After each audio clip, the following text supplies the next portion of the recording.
여러분 안녕하십니까? 오늘 또 참 좋은 하루가 시작되었습니다. 하나님께서 여러분의 각 가정에 풍성한 은혜를 내리셔서 오늘 또 좋은 하루가 되시기를 간절히 바랍니다. 하나님이 세상의 꽃들을 만드실 때 맨 나중에 만드신 것이 국화라고 합니다. 무서리가 내린 가을 아침 산책길을 향기 짙은 황국화를 보면서 걷는다는 것은 여간 즐거운 일이 아닙니다. 작은 국화지만 향이 깊어 이슬과 함께 옷깃에 그 향이 스미는 것입니다. 도연명의 시에 동편 울타리에서 국화 한 송이 꺾어들고 유연히 남산을 바라본다. 채국 동리하에 유연 견남산이라는 구절이 떠오릅니다. 꽃 한 송이 꺾어들고 산을 바라보는 일처럼 쉬운 일이 왜 지난 여름 내내 그리도 어려웠는지 모르겠습니다. 봄부터 서쩍새 울음과 천둥 번개로 어르고 달래서 피워낸 국화꽃 한 송이를 이 가을 아침에 이렇게 한가로운 마음으로 볼 수 있다는 것만도 한 해를 산 보람과 고마움이 아니겠습니까? 몇 해 전에 그 청계천 책방을 뒤지기 잘하는 딸이 책 한 권을 사왔습니다.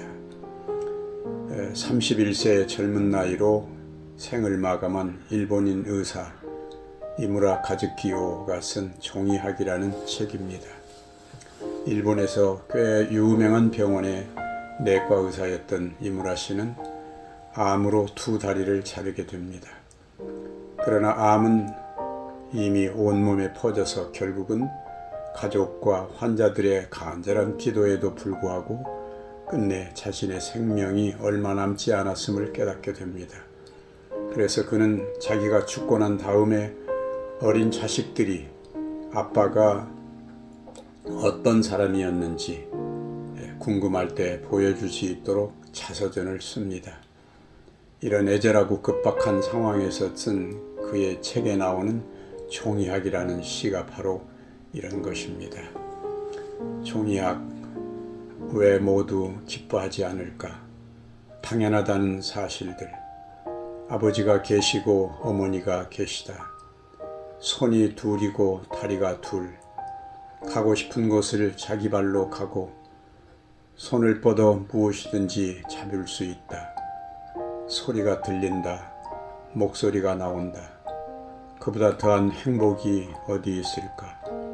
그러나 아무도 당연한 사실들을 기뻐하지 않아. 당연한 걸 하며 웃어버린다. 새 끼를 먹는다.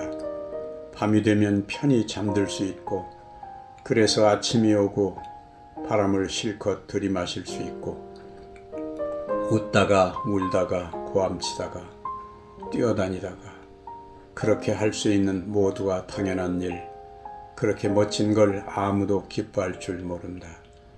고마움을 아는 이는 그것을 잃어버린 사람들 뿐. 왜 그러지? 당연한 일. 31살에 세상을 떠난 이무라 카즈키오의 간절한 마음이 묻어있는 시입니다. 그는 30살쯤 되었을 때 자기 왼쪽 다리에 이상이 생긴 걸 알았습니다. 검사를 해보니까 피부암이었습니다. 흑색종이었습니다. 결국 한쪽 다리를 자르고 그 다음에 얼마 있다가 다시 또 다른 쪽 다리에도 문제가 생긴 걸 알았습니다. 그리고 그 다리도 자릅니다. 병원에 있던 수많은 환자들이 의사의 회복을 위해서 간절한 마음으로 종이학을 만들어 줍니다.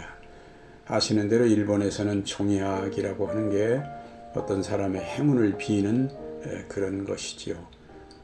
그러나 결국 그는 3살짜리 아들과 그리고 아내 복중에 있는 어린 아이를 두고 세상을 떠났습니다. 다른 것은 모르지만 우리가 우선 두 다리로 걸을 수 있다는 것이 얼마나 감사한 일인지를 뼈저리게 느낀 적이 있습니다.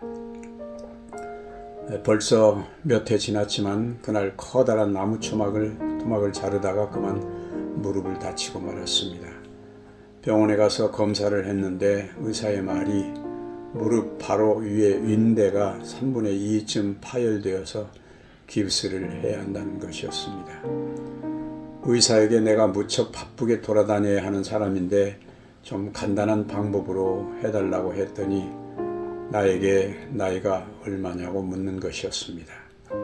그래서 의사니까 참고 삼아 묻는가 보다 하고 나이를 알려주었더니 대뜸 한다는 말이 그 나이에 평생 다리를 절면서 사는 것이 좀 억울하지 않느냐 하고 반문을 하는 것이었습니다.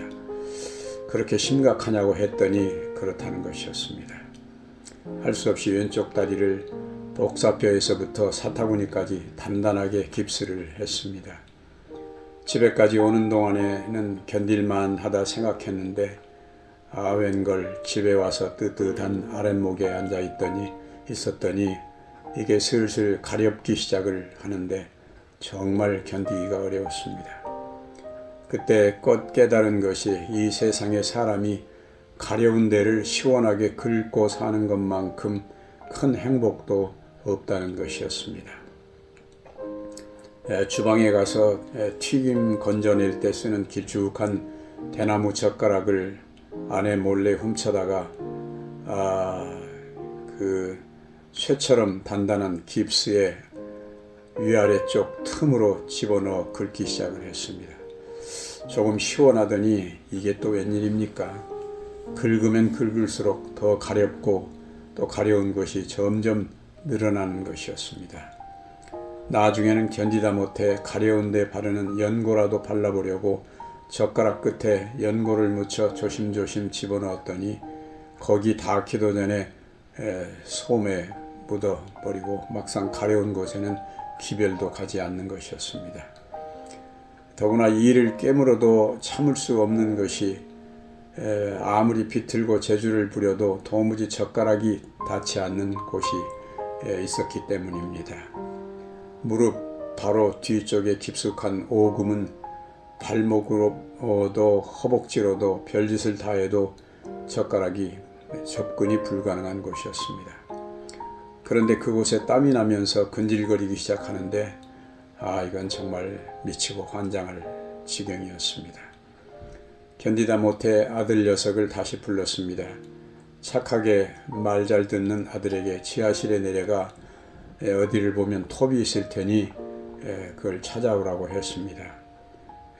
그랬더니 아들이 다리를 자르려는 줄 알고 눈이 휘둥그레진 아이를 겨우 안심시켜서 톱을 가져오게 하고 부작 안에 앉아서 깁스를 잘라내어서 구멍을 뚫기 시작을 했습니다.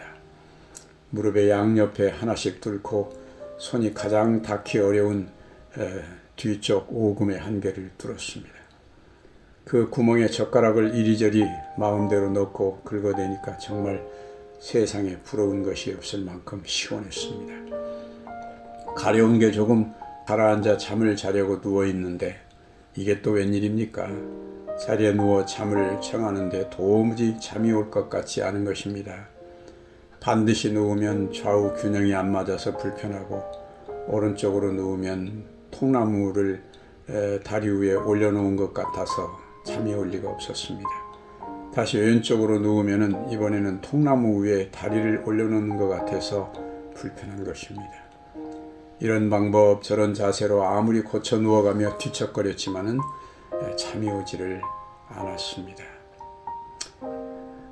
2시간 넘도록 누워있다가 일어났다가 모로 반드시 아무리 애를 써도 도무지 잠을 잘 수가 없었습니다.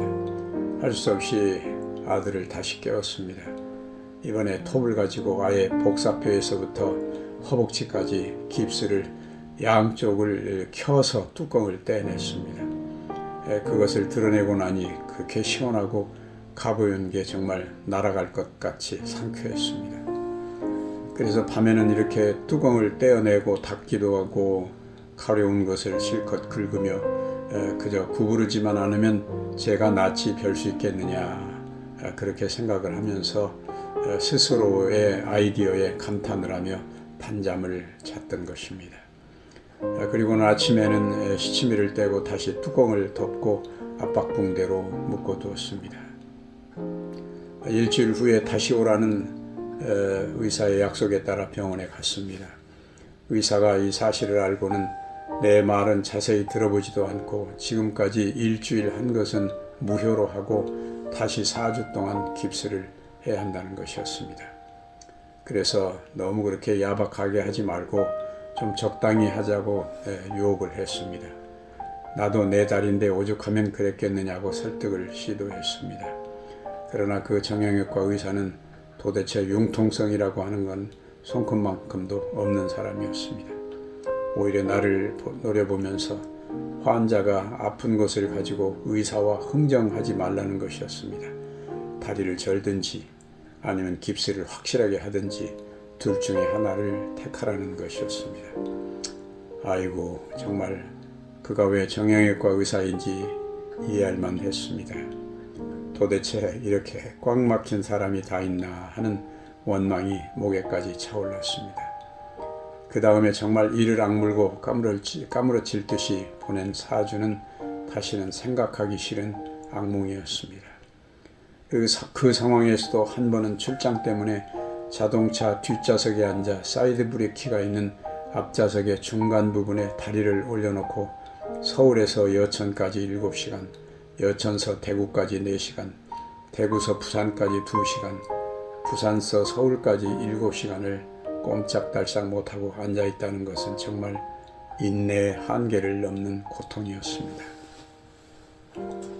깁스를 떼어내버리고 두 발로 다시 서게 되었을 때 그만 감격에 겨워서 눈물이 나올 뻔했습니다.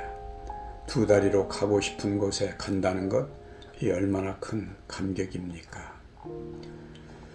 사람은 누구나 행복하기를 소원합니다. 우리 중에 나는 지금 너무 행복해서 이대로 행복하다가는 무슨 일이 일어날 것 같아 조금은 불행해져도 괜찮다는 생각을 가진 사람이 있는지 모르겠습니다. 아마 그런 사람은 아무데도 없으리라고 생각을 합니다. 사람은 누구나 오늘보다 더 행복한 내일을 꿈꾸기 때문에 힘들어도 고생스러워도 오늘을 참고 사는 것입니다.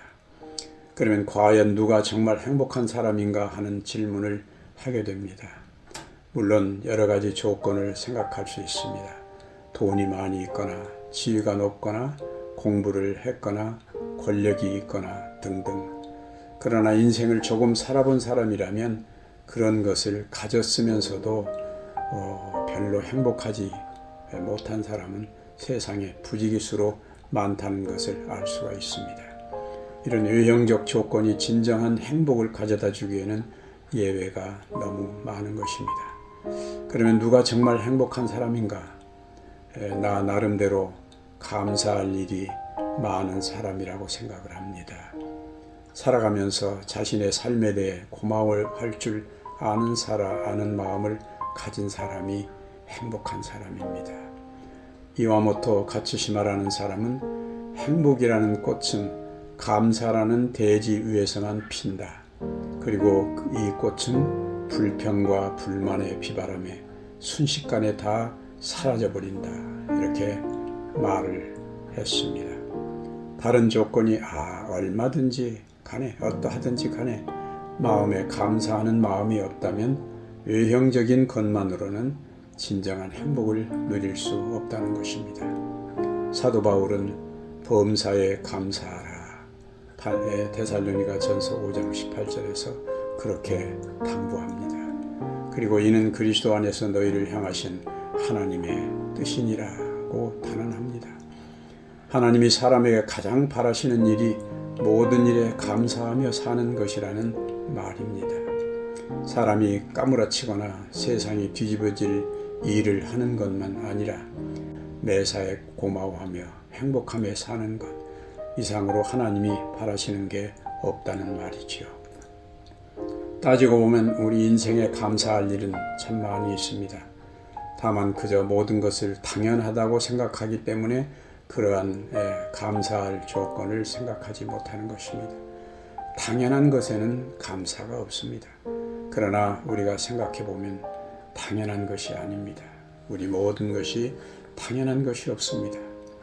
가을비가 유난히도 많이 내리더니 오늘처럼 비개인 저녁에는 산그늘을 지나 중랑천이라도 한번 돌아와야 되겠다는 생각을 합니다. 두 다리로 걸을 수 있다는 것이 얼마나 감사한 일인가.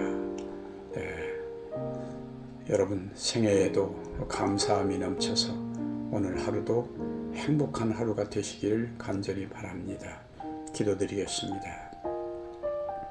자비하신 하늘에 계신 우리 아버지, 우리에게 은혜를 주셔서 우리가 두 다리로 걷고 또 두 팔을 뻗어서 아무 것이나 잡을 수 있고 우리에게서 목소리가 나오고 눈을 떠서 볼 수 있고 우리의 가족들이 있고 이런 것들이 얼마나 감사합니까?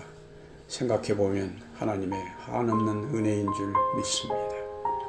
오늘도 우리 생애에 복을 주셔서 감사하며 살게 도와주시옵소서. 그리고 그 감사를 우리 이웃들에게 선물로 줄 수 있는 그런 하루가 되게 도와주시옵소서. 하나님께서 우리 모두에게 한없는 복을 내리셔서 감사하며 행복하게 사는 오늘 하루가 되게 도와주시옵기를 예수 그리스도의 이름으로 간절히 기도드리옵나이다. 아멘.